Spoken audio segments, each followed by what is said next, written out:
Esta oportunidad que nos da una vez más de estar en su casa de oración para estudiar su palabra. Y comenzamos entonces pues con una oración. Padre, te damos gracias porque tú eres bueno, para siempre es tu misericordia, tú eres Dios sobre todas las cosas. Bendito Padre amado que nos da la oportunidad de estar aquí una vez más para conocerte mejor. Permite, Señor, que lo que vamos a tratar el día de hoy sea de tu agrado, sea de tu aprobación, redarguye en nuestros corazones, Señor, que podamos adorarte como a ti te gusta que te adoren, para gloria y honra de tu nombre. Amén. Así que estamos en la confesión de fe de Westminster, que ahora, la semana pasada comenzamos el capítulo 19, hablando de la ley de Dios. Y dijimos que la ley de Dios, a como aparece en la Escritura, aparece solamente una ley. Una sola ley. Sin embargo, se compone de un amplio conjunto de directrices para asegurar que el comportamiento de los israelitas reflejara su condición como el pueblo escogido de Dios.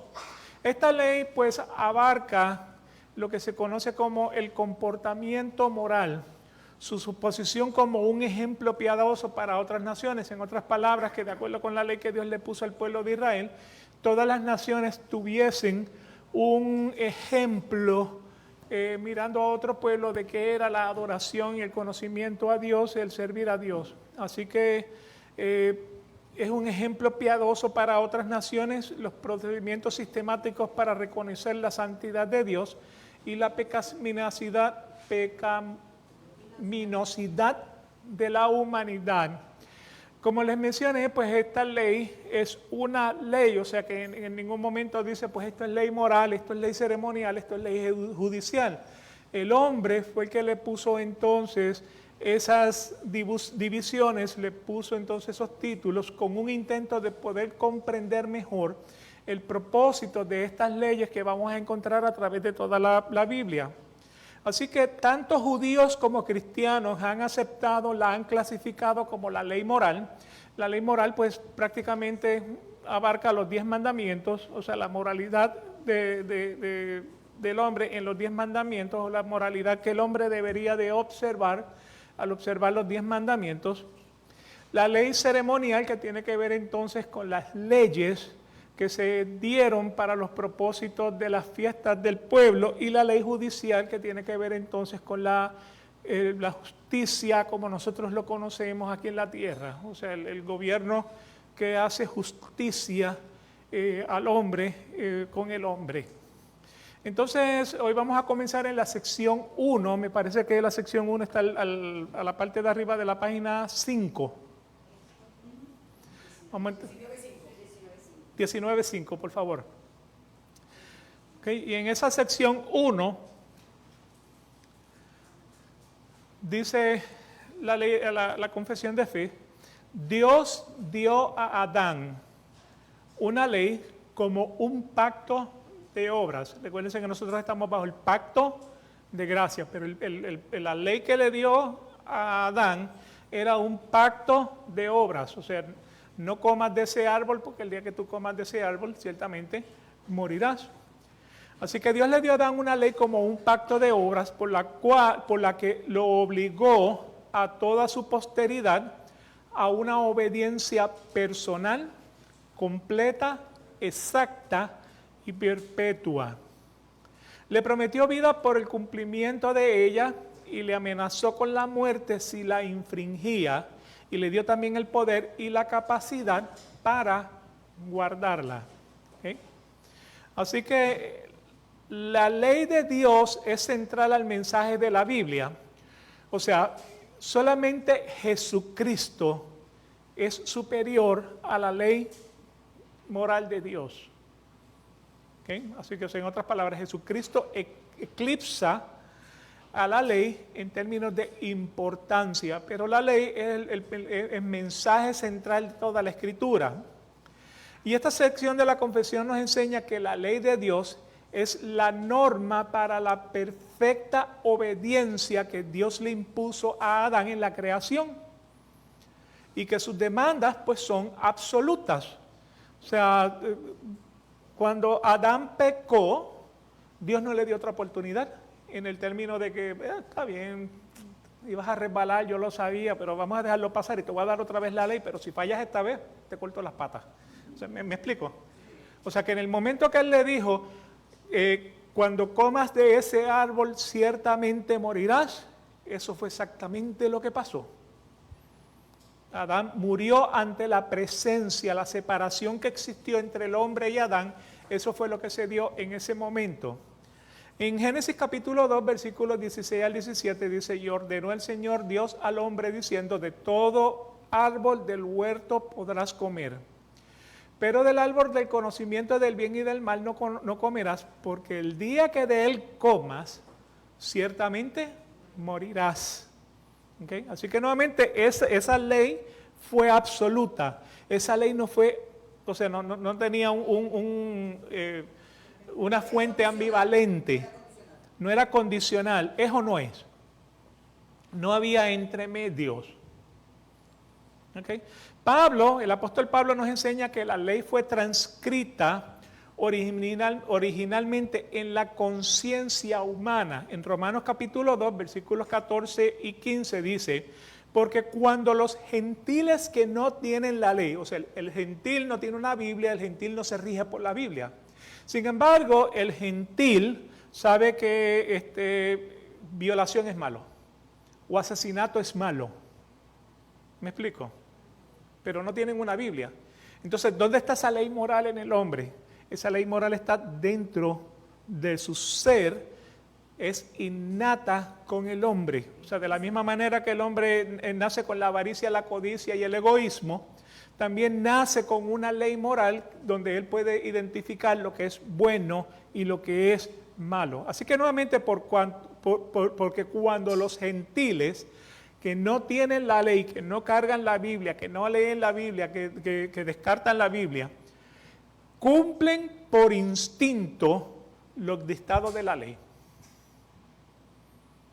O sea, los cumplen por instinto. ¿Dónde está ese instinto? Innato en el hombre. O sea, ellos no teniendo la ley son una ley para sí mismos, ya que muestran la obra de la ley escrita en sus corazones, su conciencia dando testimonio y sus pensamientos acusándolos unas veces y otras defendiéndolos. ¿Okay? Así que nuevamente, el hombre no leerá la Biblia, pero sabe que hay un bien y un mal. Y que nuevamente, pues, por ese bien y por ese mal, es que el hombre entonces rige su vida, aun cuando no reconoce la ley dentro de la ley de Dios. O sea, que por eso cuando los ateos vienen a discutir con los cristianos acerca de la inmoralidad, él les dice, pero es que Hitler, o sea, tú no puedes utilizar la moralidad de la ley porque nuevamente eso solamente pertenece a Dios. Si tú dices que Dios no existe, ¿de dónde entonces tú determinas si Hitler fue bueno o malo? Porque nuevamente esa ley viene innata con nosotros. La ley fue escrita en el corazón del hombre. Sin embargo, esto no significa que Adán era consciente de los 10 mandamientos de la misma forma que nosotros somos conscientes de los 10 mandamientos. Sin embargo, le era un poder positivo que incitaba el amor a Dios y al bien en Adán.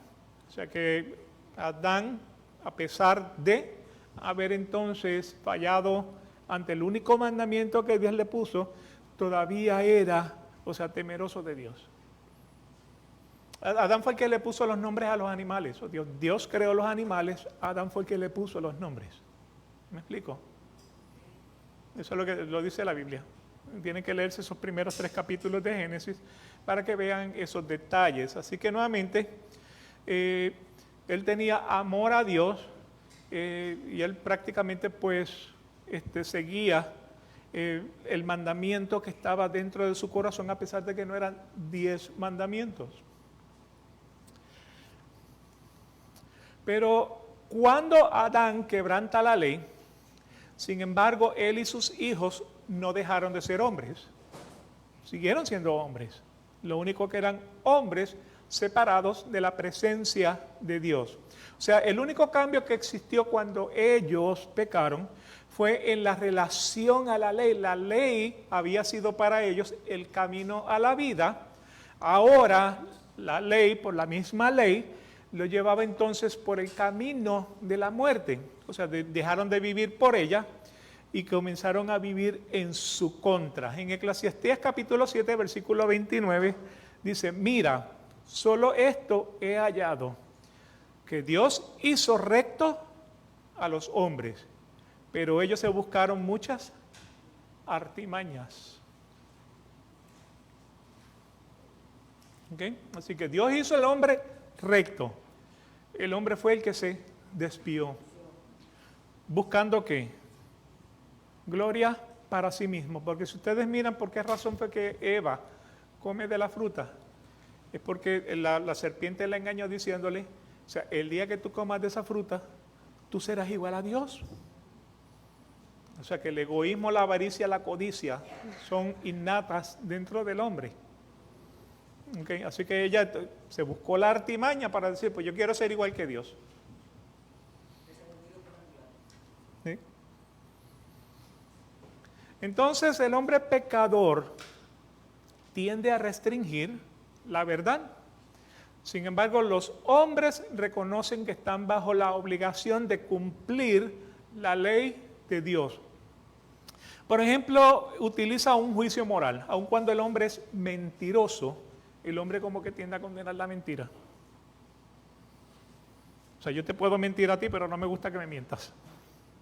O cuando condena el asesinato, las violaciones, los robos, etc. ¿Okay? Posiblemente lo condena sin saber que él también los practica. O sea, ¿cómo asesinamos a otra persona sin tener que meterle una puñalada o un disparo? Con la lengua. Podemos ser denigrantes contra otras personas. Porque no te hace daño lo que entra por tu boca, sino lo que sale. Lo que sale de la boca. Es lo que sale de la boca. ¿Okay? Así que todos los hombres, en el sentido inherente, poseen una conciencia y muestran las obras de la ley escritas en sus corazones cuando el testimonio de su conciencia acusa o defiende sus razonamientos y reconocen al hecho de que no pueden escaparse de los derechos de la ley de Dios. O sea, el hombre tiende a autojustificarse. O sea, está bien que yo me enoje con mi hermano porque él me insultó. Es una autojustificación de decir yo estoy bien, él está mal. Sin embargo, él también piensa lo mismo. ¿Okay? Así que de eso trata esa primera porción de la sección 1. Esa primera porción de la sección 1, donde establece que Dios le dio a Adán una ley como pacto de obras, por lo que obligó a toda su posteridad a una obediencia personal completa, exacta y perpetua. Le promete por el cumplimiento la vida, pero si faltaba, lo amenazó con la muerte. Entonces también le dio la habilidad de poder guardarla. Okay. La sección número 2 dice, esta ley, después de la caída de Adán, continuaba siendo una regla perfecta de rectitud. Y como tal fue dada por Dios en el monte Sinaí en 10 mandamientos y escrita en 2 tablas. Los 4 primeros mandamientos contienen nuestros deberes para con Dios y los otros 6 nuestros deberes para con los hombres. ¿Okay? Déjenme ser claro, desde Adán hasta el monte Sinaí, o sea que en otras palabras estamos hablando desde Génesis hasta Éxodo capítulo 20. La única ley que existía era la ley moral. Los 10 mandamientos todavía no habían sido establecidos. Por esa razón en Génesis vemos que las hijas de Lot lo emborracharon, se acostaron con él para darle entonces una descendencia. ¿Me explico? O sea, ellas quedaron embarazadas de su padre. Claro, para nuestro estandarte de hoy día eso es incesto. Sin embargo, entre Génesis y Éxodo 20 no había esa ley. No había la ley, pero sigue siendo incesto. Hasta el día de hoy. Sin embargo, no podemos decir que entonces que Lot estaba en pecado o que las hijas de Lot estaban en pecado porque realmente no estaban infringiendo una ley. No existía esa ley. O sea que desde Génesis hasta Éxodo 20, que es cuando se establecen entonces los 10 mandamientos, pues entonces no había una ley per se para poder decir es bueno y malo. Había una ley, o sea, de hecho, o sea, en los primeros, si vamos al diluvio, ¿por qué el Señor envió el diluvio? Porque la pecaminosidad que había sobre la tierra era tanta, o sea, la homosexualidad era tanta, o sea, Sodoma y Gomorra, por ejemplo. ¿Ok? O sea, Sodoma y Gomorra todavía está en Génesis. O sea, ¿por qué el Señor destruye a Sodoma y Gomorra? Por la inmoralidad que había en Sodoma y Gomorra. ¿Ok? Okay, así que vamos a ver entonces, a desglosar esta sección 2. La primera parte dice, esta ley, después de la caída de Adán, continuaba siendo una regla perfecta de rectitud y como tal fue dada por Dios en el monte Sinaí en 10 mandamientos y escrita en 2 tablas. Y nuevamente ahí estamos hablando, Éxodo capítulo 20, o sea que a través de los primeros capítulos de Éxodo todavía tenemos el pueblo hebreo en la esclavitud de Egipto, que llevaban 430 años en la esclavitud de Egipto. Entonces Santiago capítulo 1 versículo 25 nos dice, pero el que mira atentamente a la ley perfecta, la ley de libertad, y permanece en ella, no habiéndose vuelto un oidor olvidadizo, sino un hacedor eficaz, este será bienaventurado en lo que hace. ¿Okay? Déjenme echar una para atrás. Okay. La ley como una regla perfecta de rectitud, que fue dada entonces, la ley como rectitud. El hombre que mira, pero el que mira atentamente a la ley perfecta, la ley de la libertad y permanece en ella, no habiéndose vuelto un oidor olvidadizo, sino un hacedor eficaz. Este será bienaventurado en lo que hace, o sea, el que hace la ley. Ahora, ¿puede el hombre hacer la ley? ¿Puede el hombre cumplir perfectamente los 10 mandamientos?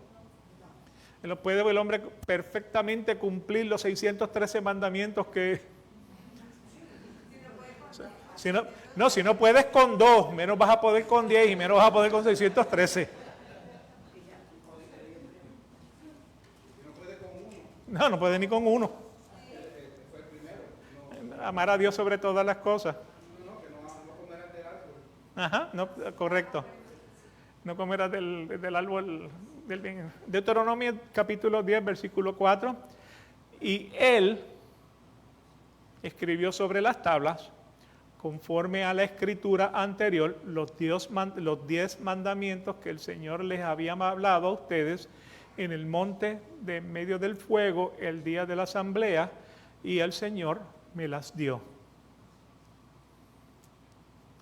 Con mayúscula tiene que ser, yo creo que fue el Señor, Dios el que escribió con el dedo los 10 mandamientos.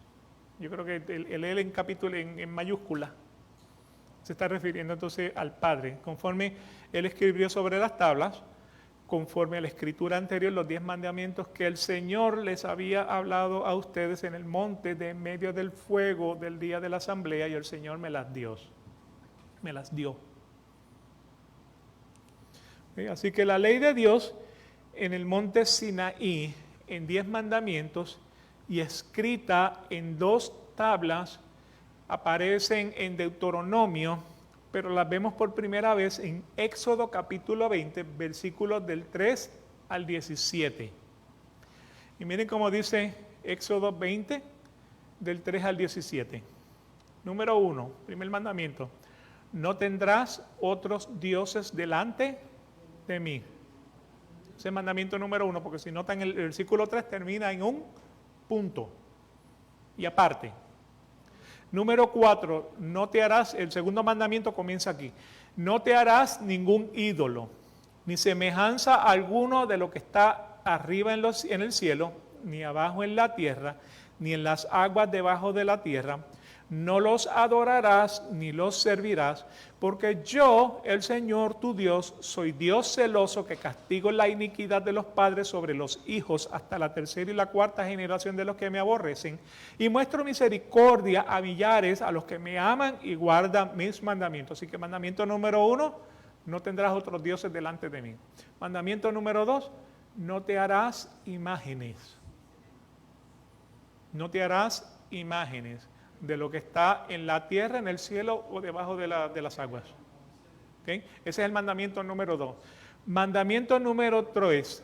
No tomarás el nombre del Señor tu Dios en vano, porque el Señor no tendrá por inocente al que tome su nombre en vano. El que jura por Dios, que lo juro por Dios, que no fui yo.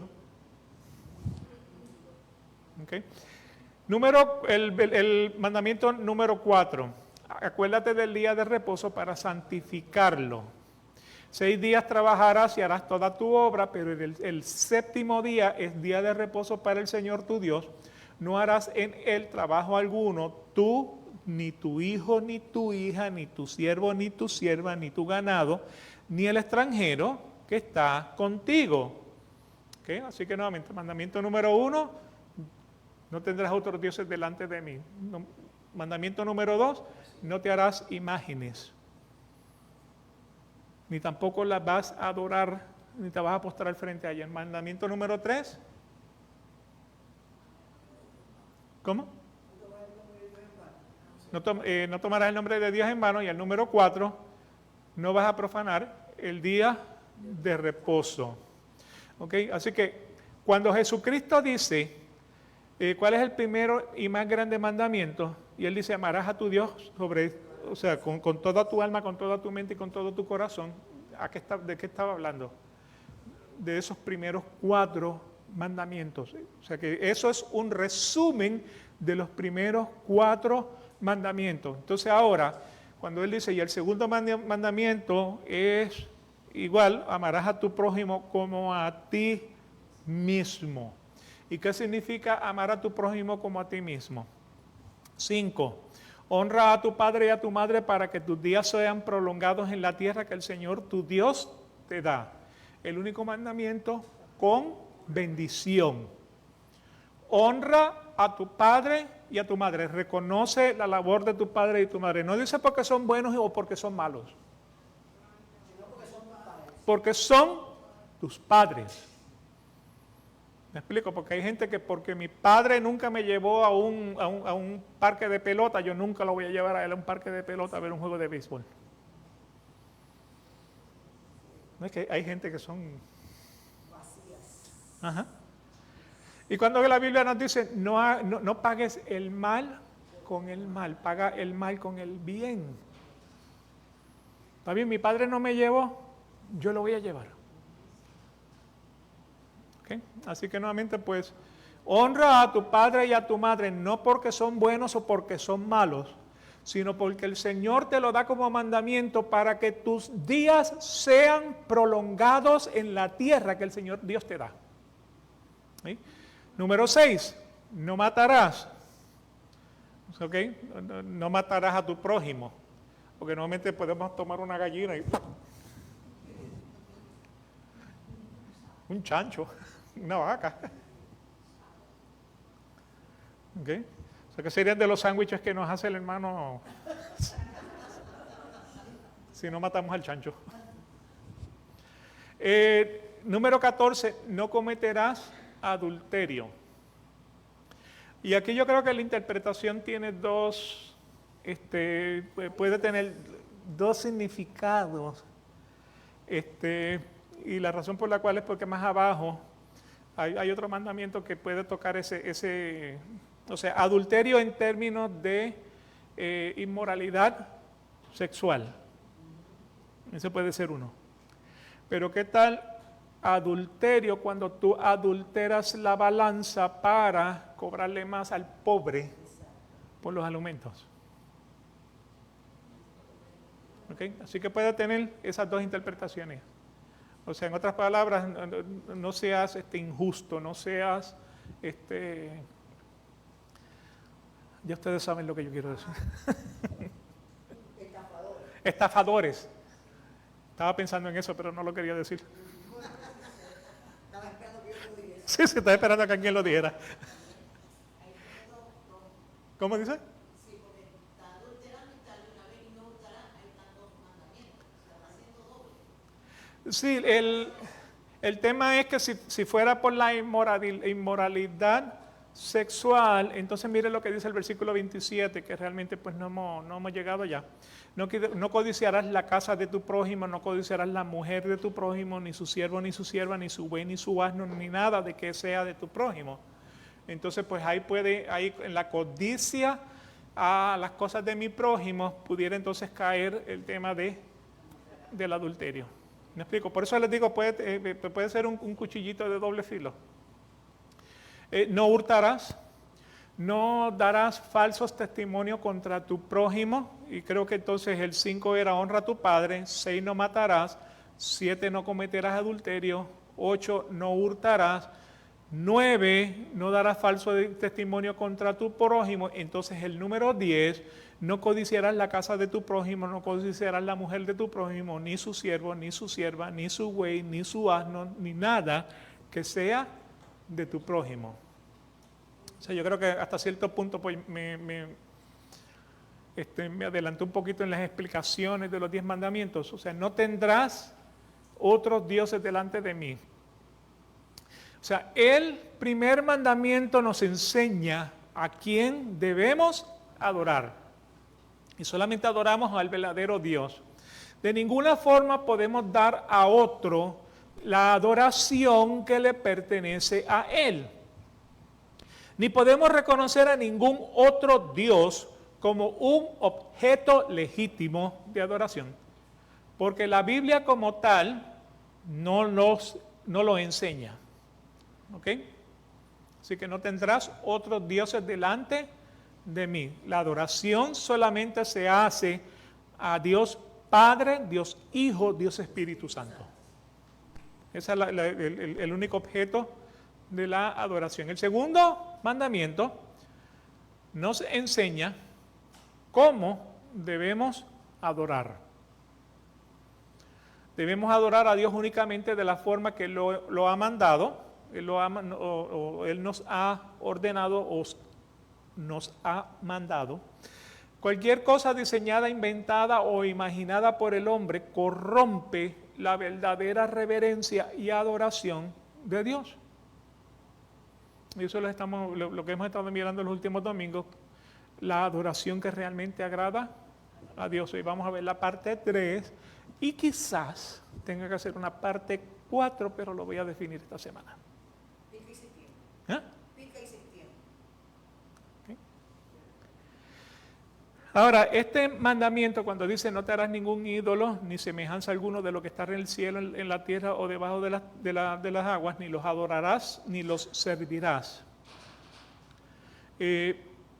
Lo violamos con frecuencia, especialmente cuando los cristianos tienen imágenes talladas a las cuales besan, se arrodillan para honrar, le piden por intervención, especialmente por su salvación o las necesidades personales, porque nuevamente lo que estamos haciendo es desviando nuestra adoración al Dios que hizo el sacrificio. O sea, al único que yo le puedo pedir por mi salvación es a Jesucristo. Al único que yo le puedo pedir por misericordia es al Padre.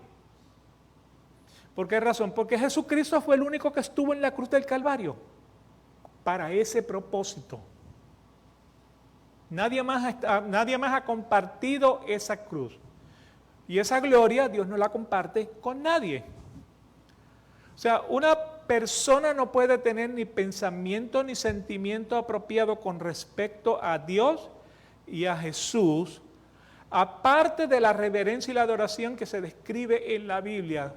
Si nosotros le preguntamos dónde la Biblia dice tal cosa, y la persona no puede utilizar un versículo o sacar un versículo de contexto para tratar de forzar la interpretación dentro de la Biblia, es prácticamente una dogma inventada.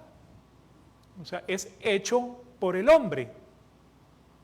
O sea, que yo prefiero practicar una religión bíblica de acuerdo a como Dios la estableció, antes de practicar una religión que no es bíblica, que es inventada por el hombre. Y estamos llenos de religiones fundadas por el hombre. O sea, no adorarás ni la servirás. Yo, Jehová, soy celoso, al punto que voy a llevar tu maldad a tus hijos, a tus nietos y a tus bisnietos, a la tercera y a la cuarta generación. Que si yo fallo, lo más probable es que mis hijos van a fallar porque nuevamente lo aprendieron de mí, aunque, dice, mire lo que dice el versículo número 6, dice, muestro misericordia a millones de los que me aman y guardan mis mandamientos. O sea que es posible que yo sea malo y haga lo malo delante de Dios, pero que mi hijo tenga temor de Dios. Entonces eso de las maldiciones generacionales realmente no existe, porque nuevamente yo puedo hacer lo malo, pero el pecado es mío y no se le transfiere a mi hijo, y el pecado de mi hijo no se transfiere al padre. O sea, cada uno va a pagar por su propia miseria. Qué bueno que has dicho eso, Joseph, con respecto a que mi pecado no se transfiere a mi hijo, No, ni el pecado de mi hijo se transfiere a mí. correcto. Pero sí hemos visto hogares donde la pareja es totalmente cristiana y los hijos son dañados. ¿Sí? Ahora, ¿por qué sufre mi pueblo? ¿Por falta de qué? Falta de conocimiento. ¿Y conocimiento de qué? De la palabra de Dios. O sea, tristemente, la iglesia pragmática no está enseñando Biblia. no, pero ahí lo que me quiero referir es que allí el ejemplo de esos padres cristianos nobles no se llegó a los hijos. No. El entorno. Acuérdate, Dios los creó y ¿qué hicieron los hijos? Dios los creó. No. Y ellos buscaron maneras, buscaron sus artimañas. Acabamos de ver en un versículo, ¿no? Es un camino diferente. ¿Sí? O sea, cada quien es responsable de su propia miseria. Entonces, Lili, por favor. Eso es lo mismo que algo que la gente siempre dice que a mí me choca muchísimo, es que la educación empieza con la familia, con los padres, y si los padres enseñan bien, los hijos van a salir bien, por eso sucede. Porque hay padres que enseñan bien a sus hijos, hay padres que educan bien a sus hijos, y como quiera hijos que se juntan con amistades, que cuando salen de la casa se transforman, son otros, y por más que un padre le enseñe a sus hijos, si un hijo se va a perder, se va a perder. Sí. Yo le puedo enseñar a mi hijo, o sea, los mandamientos, seguir los mandamientos, ponerle, o sea, llevarlo a la iglesia, enseñarle los caminos de Dios. Cuando mi hijo cumplió 18 años y fue a la universidad, ya estaba fuera de mis manos. O sea, ya yo no le podía decir a él esto o aquello. Porque cada vez que yo mencionaba algo, pues él me decía, o sea, porque que se encontraron en la universidad, ateos, impíos, gentiles, y muchas diferentes creencias. Y de hecho, aún personas que van a una universidad cristiana, de formación cristiana, algunos de ellos terminan completamente desviados. Porque, He conocido de pastores, Ujú. que han crecido en el evangelio, o sea, son pastores y han tenido varios hijos y le han enseñado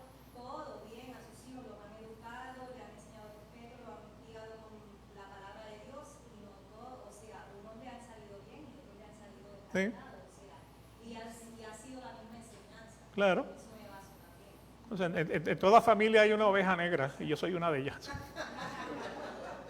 Pero ¿qué hacen los Amis? ¿Ah? ¿Qué hacen los Amis? Los Amis. ¿Qué hacen eso? Ajá. Te tiran al mundo a ver qué vas a hacer tú. Sí, Y vienen desde chiquito con una y te tiran al mundo a ver si te mantienen o te desvían. sí. Porque claramente. Como yo por ahí creo que Cecilia, libre albedrío, Ujú. lo aplica a su manera. A su manera. Pero que nuevamente, pues, o sea, ese libre albedrío, ¿en qué está influenciado? Bueno, pues está influenciado por los periódicos, los libros, los juegos de video, la televisión, los compañeros. Porque hay O sea- un error también a veces, que tú tienes que ir haciendo también desde que van naciendo lo que está afuera y lo que está dentro. Ujú. Ahí comparando. Porque si tú tienes a una persona todo el tiempo encerrada en la Biblia, encerrada en la vida de Cristo, sale a la calle y ve todo lo que hay, entonces se va a decir, ¿por qué tú no me enseñaste a mí que esto era bueno o bailar era bueno? Claro. Tomarte una cerveza. Hay que a veces decirle también lo malo, o hacerle ver lo malo para que sepa que es bueno y que es bien. Ujú. De hecho, que dice Dios, el árbol del bien y del mal. Sí. Ok, así que nuevamente, pues, o sea, con nosotros nacen, nosotros los criamos, pero ellos se juntan. ¿Con quién se van a juntar? Y nuevamente, pues, a veces son el mejor amigo de mi hijo en la escuela superior. No sé cómo se le llama hoy día, pero, o sea, si él por la mañana se quiere levantar y ponerse un vestido de mujer, se pone un vestido de mujer. Y nuevamente, o sea, pues, o sea, que como él se siente ese día, eso es. Como dice, Dios lo cría y el diablo lo juzga. Y el diablo lo junta. Ok, así que nuevamente, tan pronto ellos fueron a la universidad y se encontraron con maestros completamente ateos, o sea, de la única manera que se pudieron haber defendido fue de la enseñanza que yo les pude haber dado en mi hogar, sin embargo, ellos todavía tuvieron para influenciarlo. Y claro, o sea, como les digo, o sea, en el tema de la salvación, el hombre que está destinado para la salvación, no importa dónde esté, no importa lo que está haciendo, no importa quién es o qué sea, si la pedrada de la salvación le va a pegar, le va a pegar. Puede ser a temprana edad, puede ser como a mí, a los 60 años. Sí, pero hay un texto bíblico también que dice, instruye al niño en su carrera. Y aun cuando sea mayor, nunca se olvidará de ella. ¿Qué sucede allí? Que hay un espacio donde los adolescentes, que ya no es en la universidad, ya te vienen desde bachillerato, Ujú. ya niegan, no niegan la existencia de Dios, pero sí se van con la otra parte, ¿ya? Sí. Pero ese conocimiento que ellos tuvieron cuando los niños son instruidos en las cosas de Dios, ese conocimiento que ellos tienen en ese espacio pequeño, cuando estén viejos, ellos reconocen que han pecado demasiado y el Señor les está llamando de nuevo. Y podemos sacarlo por nosotros mismos, ¿ven? Nos gustan los placeres, las cosas cuando estamos jóvenes, porque tenemos la mente como que todo es fácil, todo es bello, hay que lindo, la moda, esto, aquello. Y viene esa transformación. Pasa hay otro paso donde el adolescente pasa de un momento a otro como un adolescente que no tiene confianza con sus padres, ¿ya? A pesar de que sus padres lo mimaron, esto, aquello, tal, hasta lo último, nos sacaron de la cama. Sí. Luego se acostaba con ellos en la cama y nos sacaron de la cama. ¿Qué sucede? Que ellos ahí tienen un problema.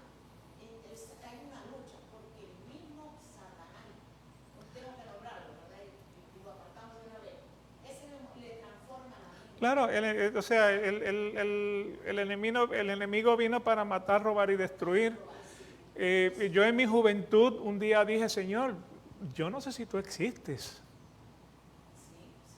Y el Señor me dijo, ¿te acuerdas el día que yo hice o sea, tal y tal y tal cosa? Exacto, porque hay materias en la universidad. Sí, Y parece mentira que te ubican, ajá, ¿dónde está eso? ¿Dónde está aquello? Pues explíqueme. Y ponen al profesor y al alumno en un debate. sí, a un debate. O sea, acuérdense que Satanás lo que hizo con Eva fue producirle duda. No lo obligó. No la obligó. O sea, Satanás no es soberano. Satanás no obligó a Eva a participar, sino que solamente lo que hizo fue ponerle la duda. Y entonces la tentó, le dio la tentación. Entonces, pues nuevamente, eso pasa dentro de las universidades, eso pasa dentro de la sociedad, eso pasa, o sea, en el trabajo secular, o sea, eso pasa dentro de la iglesia. Entonces no nos asombremos que hay pastores que tienen, no, el pastor, mire, peor que un pastor con sus hijos no puede haber. Esos son, entonces el pueblo cristiano, en vez de ayudar en oración, porque eso no es que con oración, eso no es que lo voy a meter con el psicólogo, lo voy a meter, eso, olvídense de eso. Eso es en oración. Toda persona que esté orando por sus hijos va a ver la pena. Claro.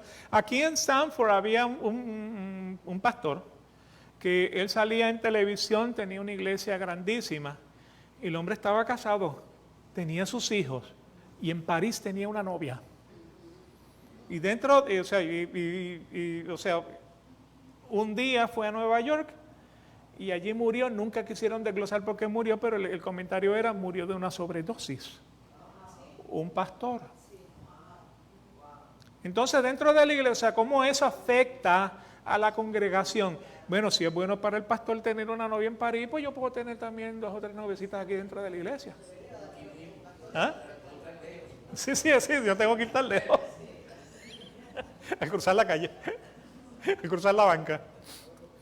Así que nuevamente, pues, o sea, ese es el problema, la sociedad de nosotros. Si no estamos completamente fundamentados en la palabra, somos demasiado maleables y demasiado susceptibles para aceptar cualquier porquería que el hombre se invente. Y por esa razón, o sea, yo soy bíblico. O sea, no me venga con lo que dijo Aristóteles, con lo que dijo Policarpo, con lo que dijo... O sea, los padres de la iglesia, no me venga con esos cuentos, porque ellos son hombres iguales que tú y yo. Entonces me dicen, pero los apóstoles eran hombres. Sí, pero la palabra dice que fue inspirada por Dios. Salió de la boca del aliento de Dios. Toda la palabra es inspirada por Dios y es útil para enseñar, redarguir, instruir y corregir, a fin de que el hombre de Dios sea perfecto en todas sus obras. La palabra nos perfecciona. ¿Okay? No la palabra de cualquiera. Por más título que pueda tener esa persona. ¿Okay? Así que ese es el tercer mandamiento. El cuarto mandamiento dice: no tomarás el nombre del Señor tu Dios en vano, porque el Señor no tendrá por inocente al que tome su nombre en vano. Y este mandamiento nos enseña acerca de quienes deben adorar a Dios. Deben adorar a aquellos que profesan su nombre, los que toman su nombre con verdadera sinceridad, verdadera sinceridad de corazón. Es tan inútil adorar al verdadero Dios, aún en la forma correcta, con una falta de sinceridad. O sea, en el Antiguo Testamento sí venían a adorar a Dios, pero traían el animal robado, el animal enfermo, el animal ciego, el cojo. ¿Okay? A pesar de que ellos venían con un animal para hacer el sacrificio, no le daban a Dios lo mejor. ¿Okay? Así que eso es una falta de sinceridad. Y esto pues es como lo es como adorar un Dios falso o al verdadero Dios en una forma que no es aceptable. Y este mandamiento es violado a menudo, por lo menos en parte, aún por verdaderos cristianos, cuando no se concentran completamente en la palabra de Dios al reunirse en los servicios de adoración. Y eso, como referencia, mire Lucas 8:18 y Proverbios 8:34. ¿Okay? La semana que viene, pues entonces le daremos un vistazo a los... Bueno, el último mandamiento de Dios: acuérdate del día de reposo para santificarlo. Ese sería el cuarto mandamiento. 6 días trabajarás y harás toda tu obra, pero el séptimo día es día de reposo para el Señor tu Dios y no debes hacer ningún tipo de obra. O sea, el cuarto mandamiento nos enseña cuándo debemos adorar y servir a Dios. debemos emplear un día entero en adoración y 6 días para el servicio a Dios. El día que le pertenece a Dios es un día de descanso, es decir, un cesar de nuestras labores y las diversas diversiones de los demás días, a menos que usted tenga una necesidad tiene que ir al pozo a buscar agua. Una necesidad es el burro se le fue por el barranco y tiene que ir a buscarlo.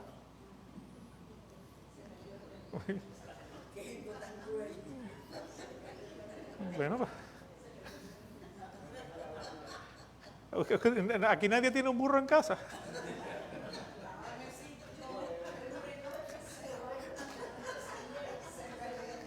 Es que había una canción que decía, con mi burrito sabanero voy camino para Belén. ¿Ah? Aquí te tiene que hablar de carrito viejo. Sí. No, el burro que yo tengo en casa lo veo todos los días en el espejo.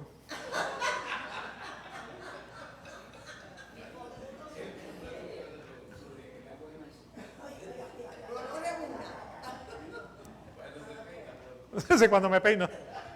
Gracias a Dios que tú no tienes ese problema.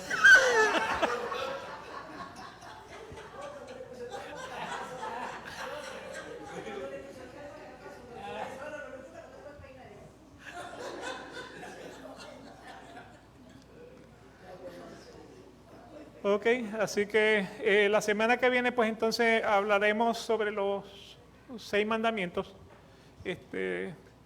que le pertenecen entonces al hombre. Padre, te damos gracias por este día, te damos gracias por la oportunidad que nos has dado de venir a estudiar tu palabra. Te pedimos, Señor, que no torne atrás vacía, cabe hondo en nuestros corazones.